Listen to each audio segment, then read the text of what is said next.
Hello, everyone, and welcome to Inspire Me Forward. And this is our 28th episode. How exciting! We're almost up to 30.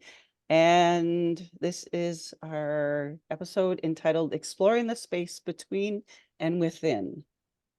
And that's a long title, but there's lots to talk about. There's a lot of juice in that, and there's a lot of juice in what we're going to talk about. So, my guest today is Kim Hallin. And Kim, I'd love just for a minute just to give you the floor and let you just introduce yourself quickly. Oh, thank you, Linda.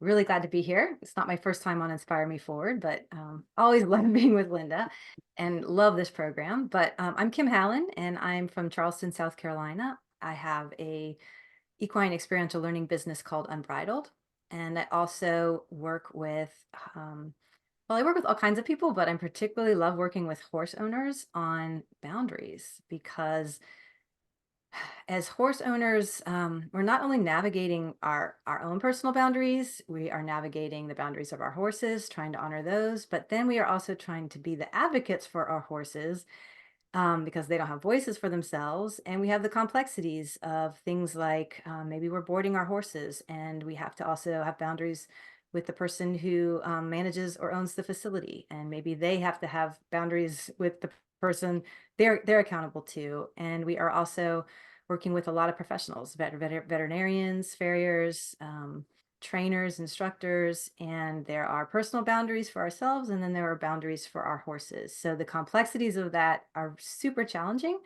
and I love supporting horse owners in kind of learning how to navigate that effectively, but also from a place of love, because sometimes we get to a place where we only put up boundaries when we're kind of have our back up against the wall, and we're not always feeling really loving at that point. So Awesome. yeah. Thank you. Thank you. Welcome. And oh, what you just said there, synchronicity is beautiful because I'm going to share a quick story before we really get into, and I'd love for you to share eventually is your boundary journey and Oh, what brought you to where you are now with the work you do with boundaries. But I wanted to share a really quick story of something that happened 2 nights ago, and it was with my dogs. yes. So, and you talked about emotions and things that are like cloud. And so, really quick, got out of my car, put my car in the driveway, was going to take my dogs for a quick walk. Somebody was coming from down the road. And, you caught them in the corner of my eye, walking a dog. Something sort of made me look. Both my dogs are very sensitive, but one is super sensitive. And she immediately wanted to go in the house. And I Oh, was, no, we got to go pee. Well, you got to go pee. So, I'm like, no, we got to go. And she kept looking back, kept looking back. So what I do with my dogs is I give them space. I make space for them and another dog. mm, So I found a space where there was, between two houses, there was grass. And I'm like, okay, I'm going to put you over here. I'm going to stand in front of you to create that space. mhm. And didn't I look down and there is won't say the breed of dog, but a large dog making its way over to us. No consent asked or anything. And of course, my anger and my anger level and my fear level Yeah. skyrocketed. And now my dogs are up because I'm up. Yep. And I asked the owner to move the dog back, and they went off Mm. about training and blah blah blah da da da da, and you should do this and this blah, blah, and very loudly. So it was this. When I got thinking about, eventually they moved on. We moved the other day away, and I finally settled down. Yeah. And luckily, someone came along that just was really quiet and wanted to pet the dogs. And my dogs were like, "Yes, we need something to calm us because Mom's not too calm at the moment." So it all worked out. But I really got to thinking about our conversation today, Mm. and this idea of boundaries and how first of all, those emotions jump in, Oh, yeah. and that fear leading to anger, leading to just escalation Mhm. and releasing that. And then that boundary that I'm trying to set that's being, for want of a better word, violated. I Mhm. was trying to be clear in, I don't want you to do this. This is what I need. And it wasn't being listened to, which Right. really got me thinking that no wonder so many of us have trouble setting some kinds of boundaries because those boundaries have been pushed just pushed down. It's like, well, I'm not going to listen to your boundary, so why should I even make it? So I thought Mm, it's like, it's just like, and I wondered why it happened. Then I thought about our conversation here and I'm like, that's why it that's why it happened. But happened. situations like that are happening every day, all the time, not just with animals, with people. Um, yeah, I've really come to a place where I think like boundaries are the foundation of everything. And I think we've talked about this, or I wrote about it a little bit in my book maybe, but I really was just starting to have this formulated at that time. But that, outside of the human world, in the natural world, the only order and structure and peace and cooperation is all through boundaries, right? There are no rules, there are no laws, there are no, protocols, there are no leashes, right? It's all that's the way the natural world, or I guess multiple types of beings Mhm. can live cooperatively on this planet is through the universal language and dance of boundaries. But in human Absolutely. society, we've created so many artificial structures, and like you said, we're not used to there's rules, right? I guess that person probably thought your dog should be on a leash, Oh, right? mine were. Oh, yours were on a leash, his was not on a leash. Ah, okay, right. But those are Same thing. Yeah, yeah. some of the rules, Yeah. right? Yeah. And we expect others to be abiding by those same customs or rules, and when they don't, we have no idea how to navigate those situations effectively. And our Mhm. pets don't Yep. either, right? Pets, Exactly. We're advocating, and as in horses, we're advocating for something else, correct. something we hold very dear. Yes, And yes, and but sorry, go ahead. yeah, and even sometimes like we're deciding for our pets what the boundary is. Sometimes we're trying to advocate for what we know their boundaries are, but then there's other times when we're kind of imposing a boundary on them, even as we're enforcing it, with someone else. I Mhm. don't know if that makes sense, Yeah. but Yeah. Yeah. yeah, yeah. So very complicated. Yeah. But there's that space of listening and giving. I think you had a post recently up this, giving our animals that autonomy to speak in a Mm, way, because when one dog got out of the car, she spoke. She said, we're going inside, there's danger coming, we're going inside. She right. knew, and she was like, no, we're going this way. And I And didn't listen. yes, right. You I created a different boundary for her, right? Exactly, but she was right. It really got me like, oh no, I need, within the boundaries of safety, within the boundaries of, you know, what you need to Yeah. do. Yeah, she was right. Well, that's one of the fundamental tenets of boundaries is that nobody can nobody besides the person or individual who is setting the boundary can say what our Hmm. boundaries are, right? You Hmm. can't ever know what my boundaries are. I can't know what yours are. So yeah, there's a lot of faith and Hmm. trust that goes into that of like, but when we're Yeah, responsible for another being's welfare, yeah, it can be hard for us to let go of that control and be like, oh, maybe you do know what's best for you in this situation. exactly, Yeah. exactly. Yeah. So let's table that and hold that, because we can go back to that, and I'd love to talk about the work you're doing, your courses you're offering, and all that work, with beautiful work with boundaries that you are bringing forward. But I have one question, and then I'd love to hear your boundary journey. What brought you to this space? But I have one question. We always start with this one is, can you share with us a time that you were the receiver of an act of kindness, be it random or not? Ooh, it's some time that you were, and I love these, I love what we hear, and I love the through lines in what we hear in these. Mm, So, mm. I receive acts of kindness all the time. I feel like they're just everywhere. Trying to think what one I want to highlight, but I guess this is in the forefront of my mind because I just came off of a 2-day clinic with Lockie Phillips down here in Charleston, who's a emotional horsemanship horse trainer.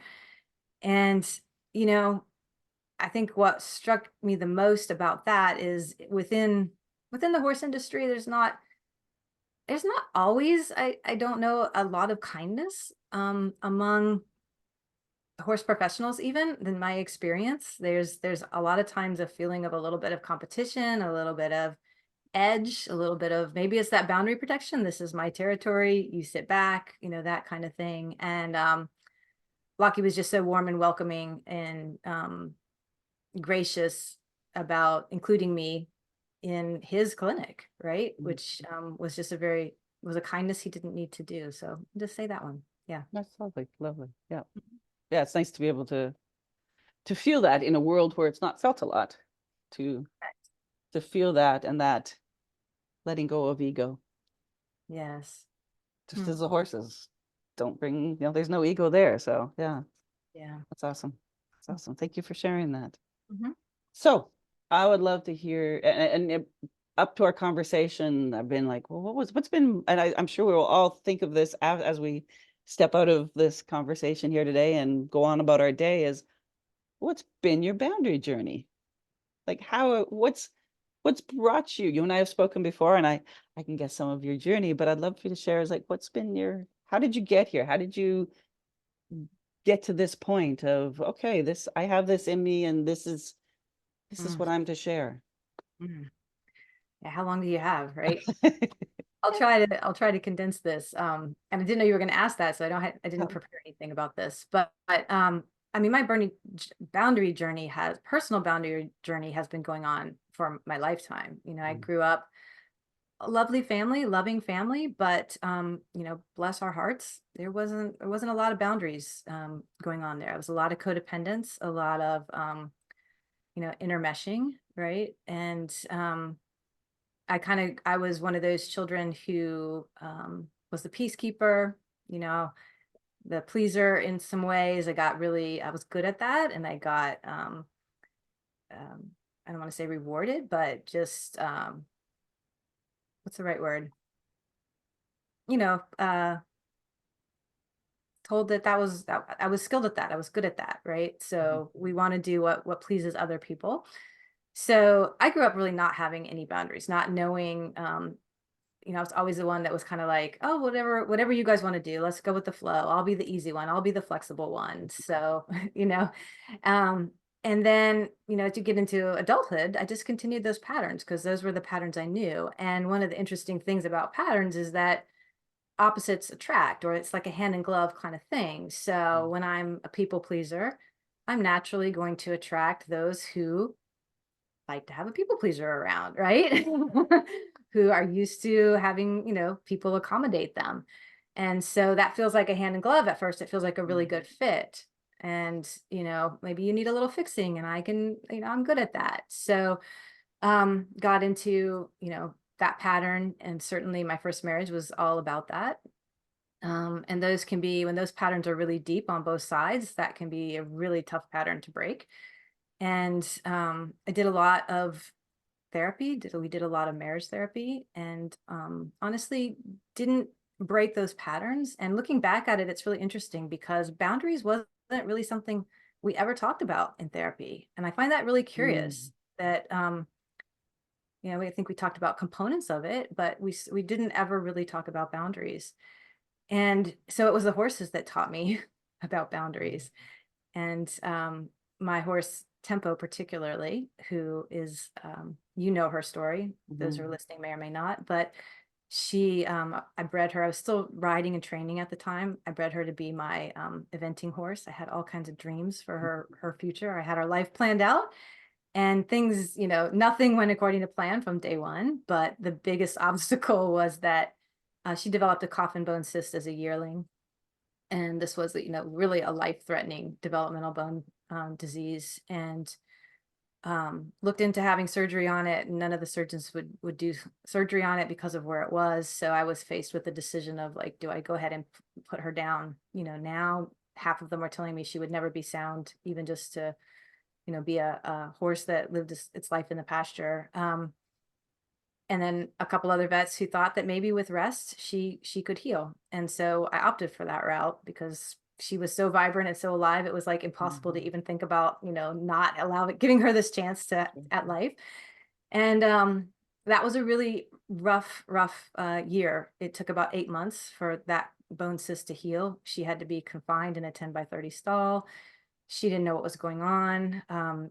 She did have access to the other horses, like over the stall walls. But anyway, it was a really tough period. I was working, and she became very, very aggressive. That was her response to not having any control, right? Any voice, any control. Mhm. All aggression is fear-based. And it's interesting you talked about fear, Mhm. hitting you in that story. And yeah, so if we're in that fear response, we're not real good at boundary setting. Now she tried to communicate with me. I just didn't really know how to listen to her at that time. And I also didn't really feel like I could. I had to go in and give her injections and do things before work. I needed to get them done. And I was just very concerned about her physical healing and not so much about her emotional healing. So anyway, she became aggressive. She did later heal, and they're going to jump forward again. This is going to get to my boundary epiphany, one of my boundary epiphanies, and why I started doing the work that I do now was so during that whole period, my marriage was kind of unraveling, right? I was also in a career that I was good at, but I didn't love, really couldn't be myself. I've always wanted to do horses, and that was just a hobby. So there were all these like conflicts going on with me, and then everything with tempo and my dreams having been shattered with her. So she had healed, and she and I had been working on the aggression, and it was getting better. But I came home from work one day, and I was just like horrible day, sat in traffic, got home. Ex-husband was in a really bad mood. I was like, I need to just go out and have a good day with my horse. Right. And I went out to do something really simple with her. I knew that escalating pressure would trigger her aggression. So I thought I just wanted to ask her to like move over a step. So I stood next to on the side of her face and just kind of put my hands up. And just had this energy of like, I just need you to take one step over for me, and I'm not gonna put pressure on. I'm just gonna wait right here. And just when you're ready to move, you move. I'll just wait here patiently. Right. That was what I thought I was emitting for her. And how she heard that was, I don't care how long it takes you, you're going to do what I say. Right. That's how it felt to her. She did not feel listened to. And, by not moving, she was telling me, I don't like this energy. Like, this isn't okay for me. Right. And I just was like, I'm just going to stay here and wait. And she ended up reaching over, grabbing my arm, picked me up by my arm, by my forearm, um, thought that she had ripped my arm off. Anyway, I kind of climbed through the fence to get away from her. And I was looking at my arm, trying to figure out, what I was going to do. And I felt her put her head over the fence. And when I looked up, she just had this beautiful expression that was like, I didn't want to do that, but I had to. And I just burst into tears. And I was like, my horse has more self-respect than I do. Mhm. And that was an epiphany. And that was the day that I decided I could have boundaries in my marriage and that I wasn't going to be the doormat anymore. Right. But I needed to have her model for me. And it wasn't a very delicate boundary. It wasn't a very sophisticated boundary. She lashed out, right? And she was like, this is it. I'm done. Stop. Right. And sometimes, unfortunately, I think for a lot of us, and that's those of us who've been people pleasers, sometimes that's the energy that first has to come forth in us Yeah. in order to even find that place where we want to set a boundary. Um, and that's kind of, what it was for me. She sort of did that for me. I didn't have to do that in my relationship. I was able then Mhm. to set it differently. But anger can be a useful emotion, but as we get into like, more sophisticated boundaries, we don't need to stay in that place of like only being able to set boundaries when we're really angry. Mhm. Mhm. Yeah. Yeah, I think many people can attest to or relate and find resonance in that aha moment of, and it sort of, the word came to me was that limit. And if we wait to set a boundary when we've reached our limit, it's a very different boundary than when we start to feel it and go, wait a minute, this is starting to feel it funny. I'm gonna do what I can here now. Absolutely. It's Yes, that's the more sophisticated boundary. And we have to um, be in a quiet place where we know how to listen to ourselves and hear ourselves and honor.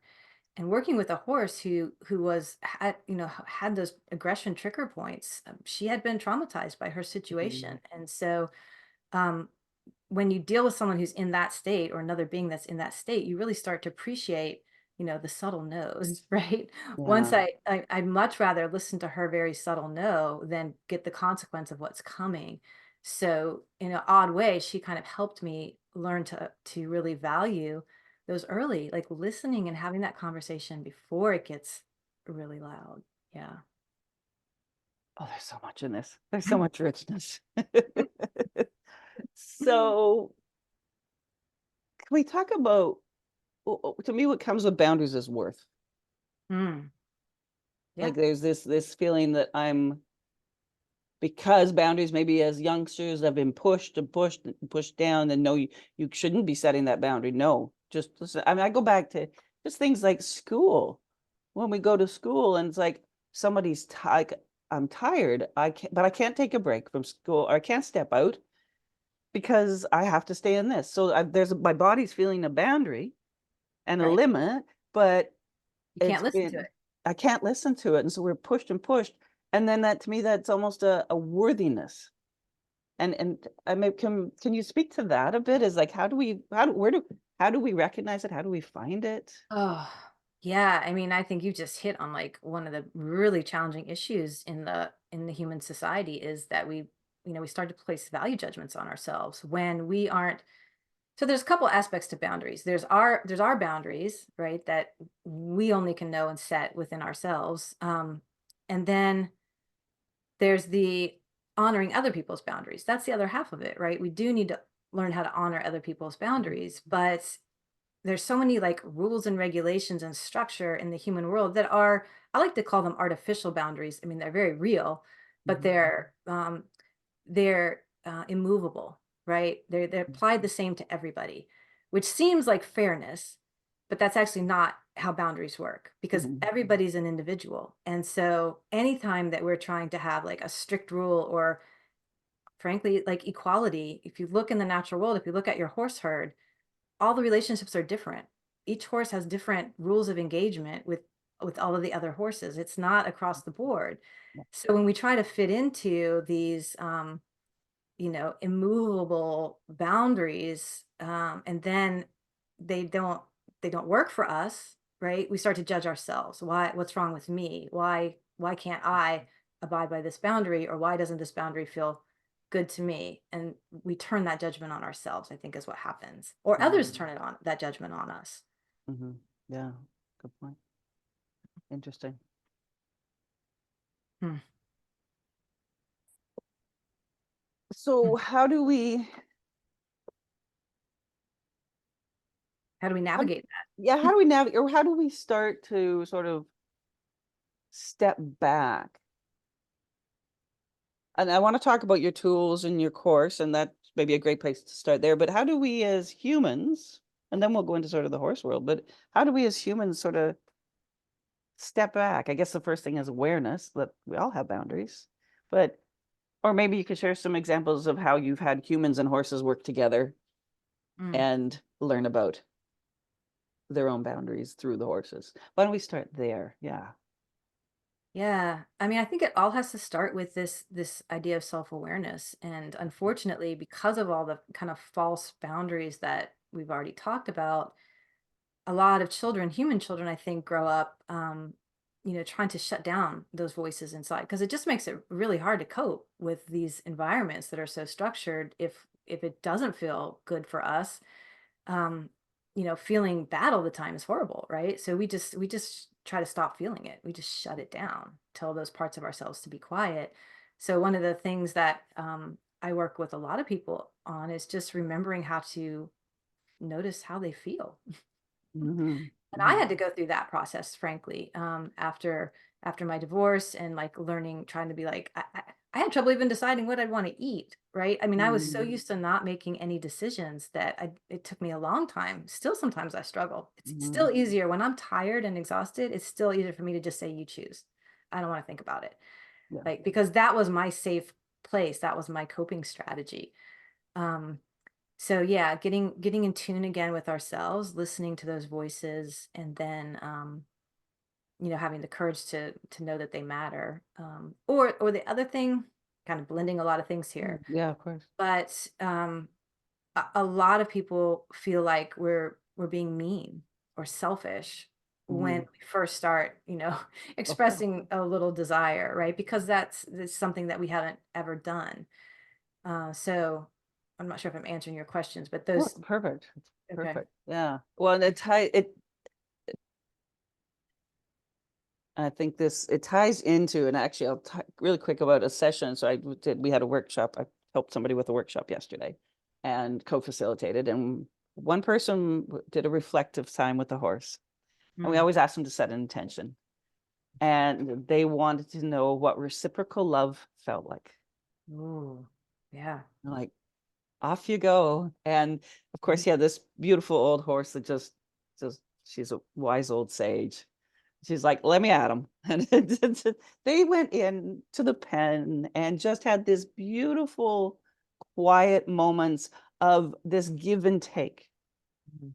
And he'd come over to her and she'd let him, and then she'd say, no, not now. And she'd walk away. And he'd let her. And then they'd have this moment, and then she'd pin her ears a little bit, not just sort of, nope, I've had enough, and walk. And it was this beautiful give and take. So I guess the question is, how do we help? We're working on our own boundaries, but what can we do for others to say, I honor your boundary, and it's okay to set one. In fact, I remember somebody tried to give, or I wanted to give somebody a hug once that Mhm. we'd seen all the time. And I went to give them a hug, and they went like this and said, I don't feel like it today. Yeah. I was so offended. I was so offended. I'm like, what's wrong with me? What happened? Why? What? And it took me a few days to go.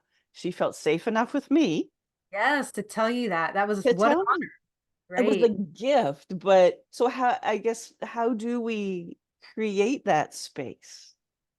I would say curiosity is the thing to lean into, because when we become curious about who someone else is, genuinely Mm, curious, then it stops being so much about us. So that the only way I know how to answer that really is that's the energy with which I see the natural world approaching each other, mhm, right? mhm, And so, but we, again, we have all these protocols, and this means someone likes you, or this means they don't, or they're polite, whatever, all that stuff that's going on in our mhm, minds. But if we just drop into the feeling of who is this person, who is this other being, who is this horse, then and that's the question I think animals ask. We kind of say taught to say, hi, how are you? Right. mhm, I think the natural world says, who are you? Right. yeah. That's the curiosity. And we don't know. Yeses are beautiful answers. If I say, oh, I like this, and you say, oh, me too, okay, cool, we've got that in common. But it's really only when you tell me where your edge is. Nope. Mm-mm. Yeah, no, I don't think I believe that. Right. That I Mhm, finally, then it's like, oh, you're a different person than I am. yeah, You, yeah. that's what makes us interesting. Right. Mhm. So it's just, I think, about embracing curiosity, and that the differences are really what it's all about. Otherwise, well, might as well just have a relationship with ourselves. Well, exactly. And if we all had the same boundaries, the world would look really weird. Yeah, I don't even know if it could function, honestly. I know, exactly. I'm sure it could function. Yeah. Yeah. So how do we slip down into that space, into our hearts and into that space of love? And I'm trying to do this now, going back to that story at the beginning that I Mm. shared. How do I slip down into a place of love? Doesn't mean I have to be friends, but a place of that universal love, so to speak, for another human being that just is not even close to who I am. Even close to who you are. Well, in that sense, like how do I open that door? It's up to them to walk through it. That's not my choice, but Right. Not my everybody choice can. is, Not yeah, everybody. Yeah. exactly. My choice would be to open that door and go, hey, we got off on the wrong foot. Right. You know, I'm sorry about the other day. And like I handled my part of it. And if they walk off and go, well, you're still blah, blah, da, da, da, well, then I can't change that. Exactly. But you've just hit on a couple really important things. And one is that when those emotions are high, right? And in some sense, you might have been in a bit of like a not only fear response, but a trauma response. I don't Mm, know. Have you ever seen a dog get attacked? of Have you course. ever, Yeah. right? Yeah. So that's a real reaction that you're having of how this could go. And when we're in those really energized activation states, that's really not the best time to be talking about boundaries, right? Yeah. So yeah, if a boundary conversation or interaction does not go well, a lot of times it's best to take a little space, think Yeah. about it, right, and then come back and see if we can have a conversation based in love, right, Hmm. based in care about the relationship. And you're right, though, we can only control our part, Yeah. but how we communicate those boundaries can be pretty key to whether somebody else is able to receive them or not. So kind of going back to those free tools on my website that we Mhm. mentioned a little bit, one talks about the kind of the six most prevalent kinds of boundaries and like where are you on those. And then the second part is like some of the challenges that can get in the way, and fear and trauma responses are definitely two. Mhm. Also low self-esteem, that's kind of goes back into that codependency pattern, right? Yeah. But then also, how do we talk about the boundaries? And the healthy way is to be assertive, not to be aggressive, Mhm. not to be too passive, and not to be passive aggressive, Mhm. right? And I've also found that like there isn't a lot of training. You don't learn how to have assertive communication in school. Nobody taught me that, right? So if you haven't had that modeled in your life, you probably don't know how to do that. And just going through my day every day, I can say most people aren't using healthy assertive communication. Absolutely. Absolutely. Definitely something that has to be learned. Yeah. Yeah, And I mean, is the word clarity something to add in there too? Is that definitely. knowing, taking that time with ourselves, if we can, to go, like, to step back, if it's a trauma response, to step back and go, okay, what is the clarity I need here? That woman that said to me, no, I don't feel like hugging today, was Sure. very, very clear and gentle Yeah. and loving, but loving for herself, to go, no. And that was that clarity, I think, in the end, that I just went, wow, And wow, you're not yeah, used to that either, right? And so yeah. clarity from somebody else can feel like aggression or judgment or something if we're not used to being able to celebrate clarity, right? Mhm, mhm, yeah. Hard to do though, like, hard to put all the pieces together and step back and w let's talk about the horses, and I've got some questions about your tools and things. So, Okay. what you talked about tempo and how she modeled that for you, but what are some of the other ways the horses model? Just for those folks that maybe are listening that, maybe aren't in the horse world, what are some ways that you've seen the horses model, and the fact they don't attach themselves to a emotionally to a boundary? Right. Or to an outcome most of the Yeah, time, yeah. occasionally, but most of the time I wouldn't say they're too attached to an outcome. They're really just interested in the conversation itself most of the time. Now, if there's a high value resource like a hay pile or a water trough that they all can't get to, those conversations can get a little, there's more attachment to the outcome there sometimes, so they can get a little stronger. But generally speaking, in a herd that, especially one that knows each other well, and there is a lot of trust, what I find that was most mind blowing is pretty much what they talk about all day, every day, is personal space boundaries and interacting with each other.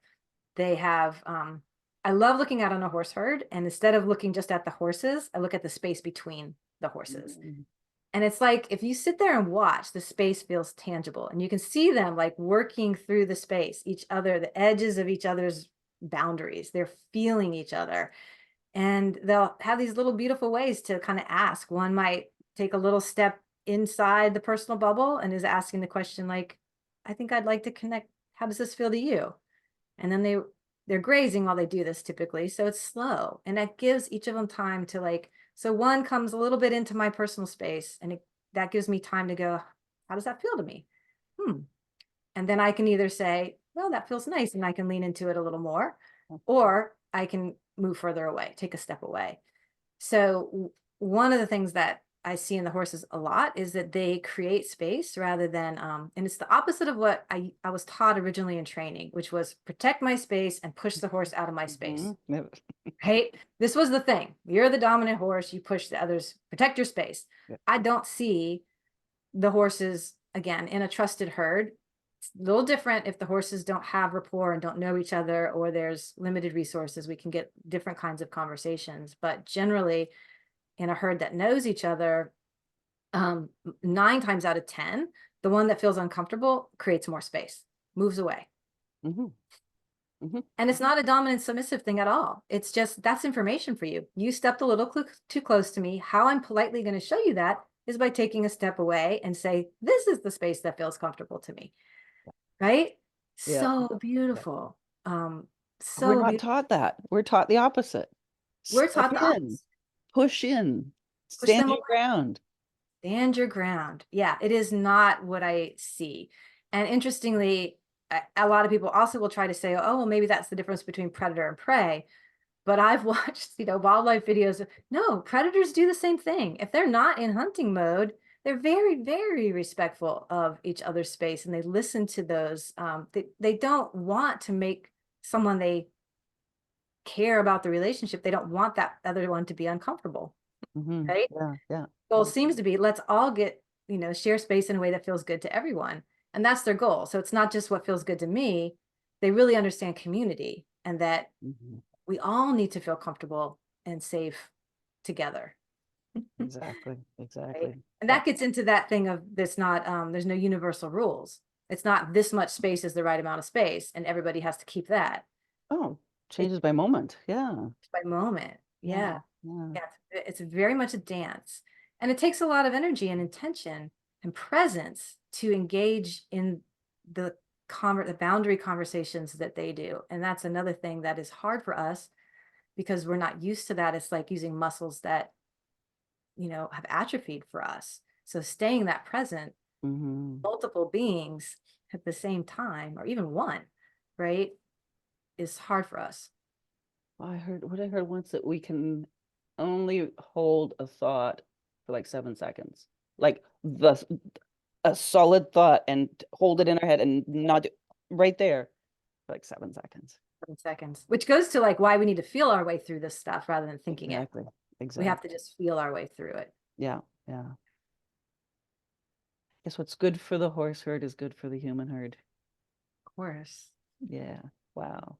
Okay, let's get into your tools. Now I went and did your free set of tools to sort of get started, and I was blown away. And I like it goes deep. You Because go deep and to the point where I'm like, what? I have to sit with this for a while. I'm gonna sit with this one. I couldn't answer some of them until I sort of sat with it with myself. And then some of them was like, I'll answer it, but I think I'm gonna go and live this mm, to actually see because I've never thought of it. So can you, yeah, where did those come from? Like tell us more.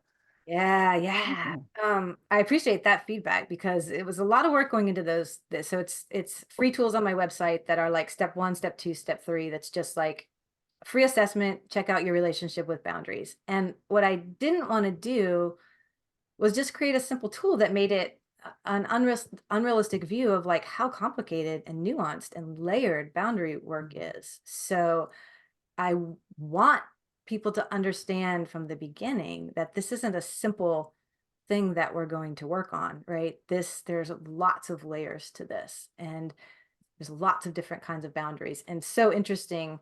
So the 6 areas of boundaries for the first one are like physical boundaries, emotional boundaries, intellectual boundaries, time boundaries, social boundaries, and professional boundaries, right? And guess where most people score the highest? You have any guess on that? Score the highest Or meaning. are like seem to have the most check boxes of like, yes, I have healthy boundaries in this area, or healthy relationship with boundaries. Oh, that's a really good question. Professional? No. Yes, Really? absolutely. And do you know why that is? Because professional boundaries are mostly about our ability to honor others' boundaries, Okay. to honor the rules, to honor the protocols set by the employer, to honor the boundaries that are put in place We so know that what we they can are. have a functional workplace, right? Those Interesting. aren't our own boundaries. Those are about honoring somebody else's boundaries because And that's they're what the set. human, yeah, that's what the human world Yeah. teaches us. So most people score quite well on the professional boundaries. But when it comes to the one that I think I've seen people struggle with the most is time boundaries, I was gonna, that was, that was right? gonna be I was gonna ask you that question. That's the one. Yeah. Because Yeah. isn't anybody that can protect your time boundary but you? Nobody. Yep. Everybody's going to be trying to take it, Yep. right? So that's one that's really a test of like, can I honor myself and how I feel? And time is a limited resource we can never get back. It's the most valuable one, Yep. right? Yep. Never enough. Yeah. Never enough, never enough.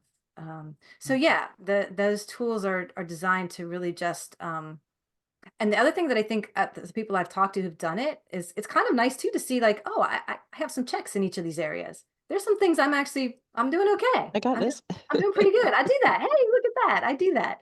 So I want people to see like there's rarely anyone that has like no checks on any area. Like nobody, everybody has some checks somewhere, right? Yeah. There's some things that we're doing well with boundaries. And the other thing doesn't talk about this in my tools, but that is important to say, the goal isn't ever to be perfect on any of those.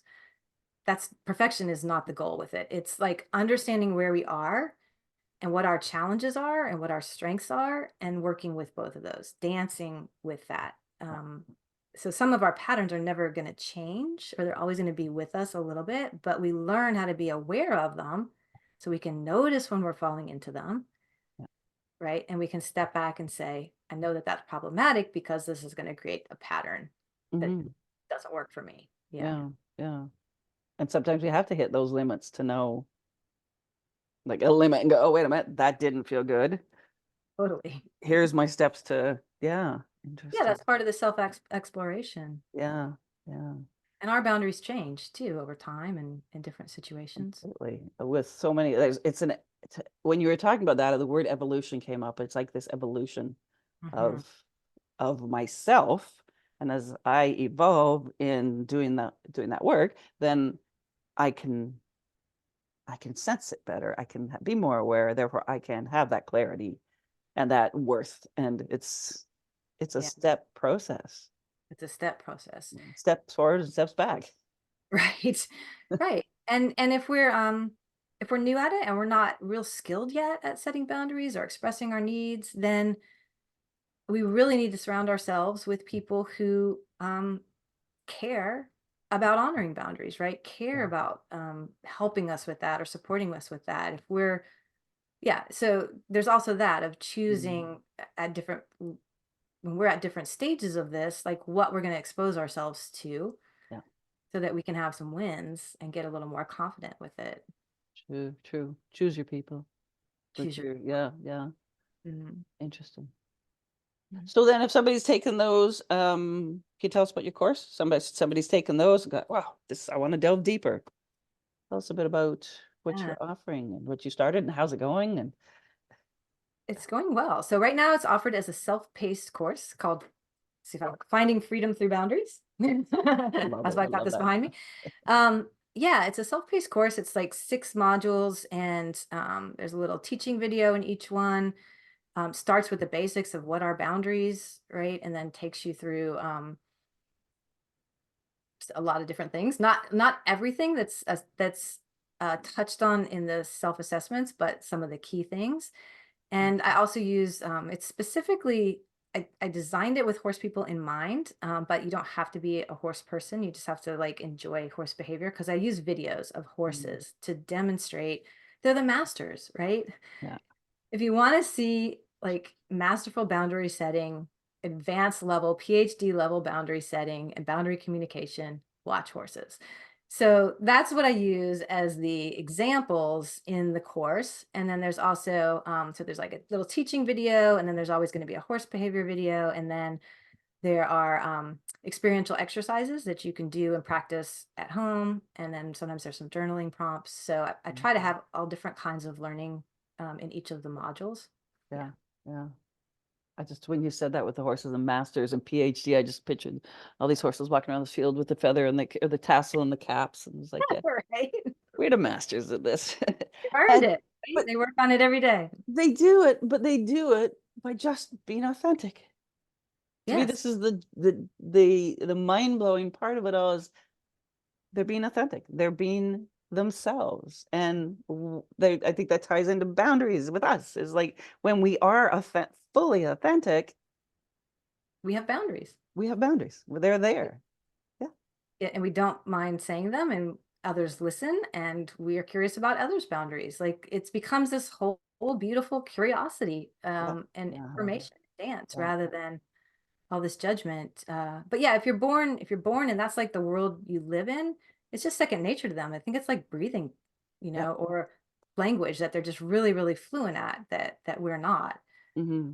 But it Yeah. helps to see, what it's supposed to look like or what it can look like. That really helps us go, oh, okay, Yeah. Yeah. I get it. People out there with other people throwing their ears back and going like this, and Yeah. it'll And it's work like, out. oh, that's assertive but not aggressive, right? If I kick at the air next to you, but I don't kick you, that's actually me being really clear about my boundary, but I'm not being aggressive. I'm not hurting you. Yeah. Exactly. Exactly. Right? So Yeah. it's like sometimes we go, oh, assertive.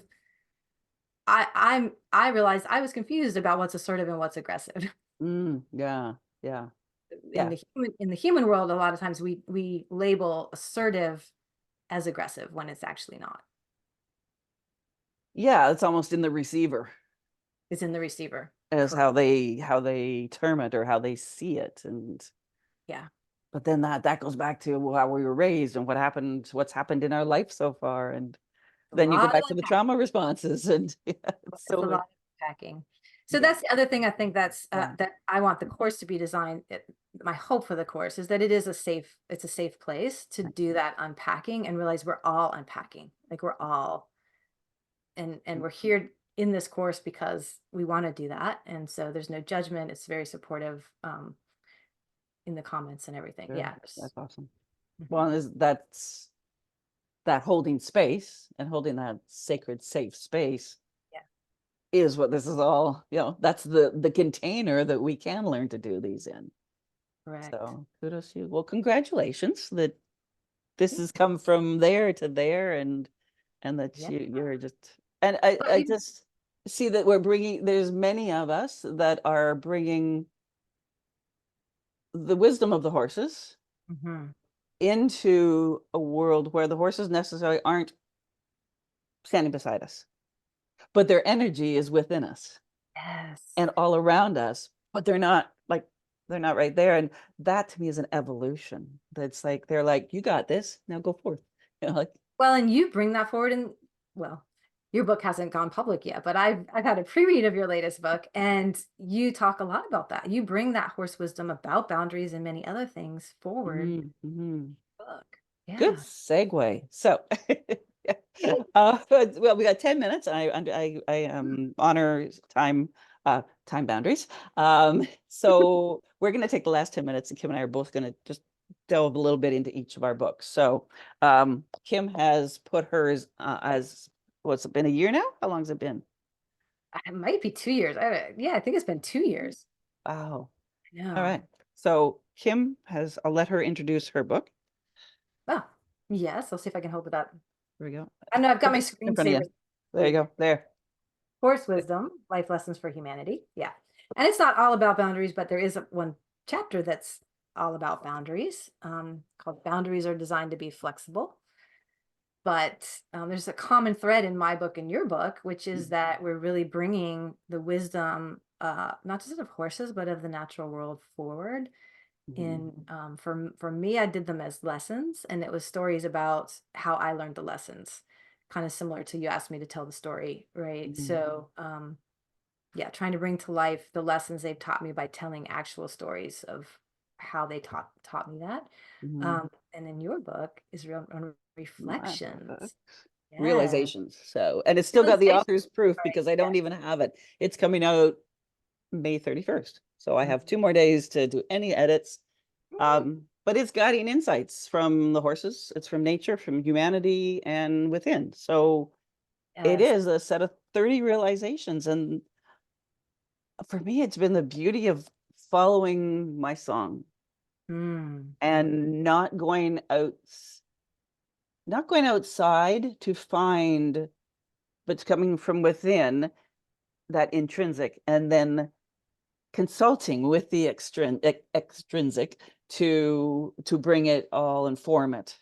Yes. Oh, And that's been, and the horses have been there. And it's funny, when I finished my last book, World Sanctuary, I was drawn to write a foreword for this book. So I mm. did. And the horses were like, no, we're going to stand back. You write this book, it's in you. And as soon as I started writing this book, they came forward for every chapter but one. And they're like, no, we're here. We're here. So, Which one did they not come forward for? um, Do you oh remember? goodness. The Put It Aside and Mm. Surrender. Mm. Yeah, it was crazy that they were like, no, no, no, we're here. Yeah, We're totally, with you. We're with you. So my totally. question to you then is, what's your favorite part about the book? Either writing it or being with it now. What's your favorite part of it? Kind of what you just said about the horses showed up for each one. So when I first did the first draft of the book, I had the lessons, but I didn't have any of the personal stories because that felt really some of those stories are super intimate and personal, right? And my book coach was like, it's an interesting read, but it's not really that captivating. You need to tell the stories. You need to tell the personal stories. And I honestly almost stopped writing the book at that point. I was like, I can't. Mm, I'm too private a person. I can't do that. Some of these stories I've never told anyone. Like it's just between me and the horses, right? Um, but that was ended up being my favorite part, was really letting myself go into those stories and relive those moments and see how the horses they were right here showing up for me with the wisdom. So yeah, and that's still my favorite part if I read back, is just reconnecting with the horses and with those moments I had with them. yeah, absolutely. Yeah. What about you? What was your favorite part? To me, it's the word letting my inner or guiding tenet, or my inner voice, letting it lead, and learning over these 6 months that I've written is just letting it lead Mm, and really trusting to let it lead. And letting people receiving, and letting people share, and letting people go, you know what, that doesn't sound right. mm, And receiving that with love and going, oh, you're right. And it was this dance is not even the word. It's just this overflowing of just yes. And this yes, and this yes, and even a no was a yes. And to read back now, and last night at 2 a.m. I finished my final read through, and oh, I forgot a period here, those little things, and sitting in tears and going, yeah, it's mm. all there. Wow. And those chapters, there were 2 chapters in it that I just let flow. Like they weren't even there when I started the book. They Mm, weren't there halfway through, yep. but I wanted an even 30. I knew I had to have an even 30, and I had to sit and go, okay, I need 2 more. What are you? Wow. Wow. Yeah. And this isn't, there's no models in this. Right. There's no models. This is not a advice book. It's not a model book. It's a sharing. And boy, when we start to share stories, So powerful. it is. So just reading it back now is so, I love to go back and read a book that I love reading. And I wrote that. And I honestly sat in bed at 2 o'clock going, I wrote that? I Right. wrote that Yeah. stuff. So So fun. it's been this, yeah, this building of this blossoming. I don't know. It's hard even to explain It is. words. Yeah. Yeah. Mm, So mm. we will put links for both of those up. But and thank you, Kim, for writing a forward for it. Kim wrote the forward for this, and oh, I was I'm so, just so honored and blessed honored to to be asked to do that. Like what a gift. oh Yeah. Yeah, to read back and just, yeah, it's just, I can't even, sometimes we can't articulate stuff. No. And it's okay. Okay. It's somebody came out of the ring the other day after a session, goes, you know what? That was a conversation beyond words. Yep. I'm Have like, no. oh, you nailed it. Right? Yep. Yeah. Language, human language is very limiting sometimes. And Yeah. sometimes we just have to say, I'm just gonna like experience that. Yeah. Yeah. And not need to articulate it. Mm-mm. Yeah. Yeah. Yeah. Oh, I love hour Thank goes by so you. fast with you. I love having conversations with you. Yeah. Yeah. Any final words of wisdom on boundaries that you'd like to share forth with everyone? We'll put links up for all of this, but any, Just that if you're struggling with boundaries, you're not alone. Like I think there's not a human being on planet Earth right now that probably isn't struggling with boundaries. And it's not something that we're taught. And so we have to make an intentional choice to learn and support each other. And I have resources, but there's lots of other great resources out there. I say look for them and Mhm. lean into the work because it is transformational. Yeah. 100%. Yeah. Yeah. What evolution Hmm. to just to step into it. And kudos to anybody that's listening that steps into this. Like, good for you.